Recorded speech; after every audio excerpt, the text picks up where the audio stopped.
Во Турција заврши воредната состојба која беше воведена во јули 2016 година по неуспешниот пуч и која донесе големи чистки во медиумите и опозицијата и до масовни отпуштања од државните институции.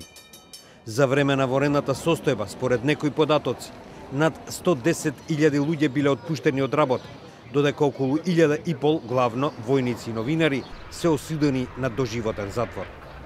Повеќе од 77.000 луѓе биле уапсени поради нивните наводни врски со исламскиот свештеник Фетулах Ѓулен, кој е во екзил во Соединетите држави и кого Анкара го винува за обидот за воен удар. Во неделата во Турција со големи собири беше одбележена 2-годишнината од неуспешниот воен удар во кој загинаа скоро 290 луѓе.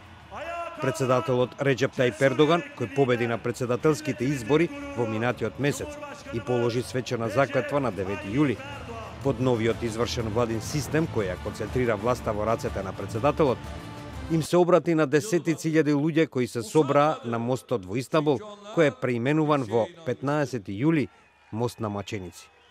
Pensilvanya'daki melunun takiye, hile, yalan dolanla büyük bir gizlilik içinde büyüttü. Ahtapotun kollarını kestik, bu böyle bilinir. Турската влада сега предлага воредната состојба да биде заменета со построги антитерористички мерки.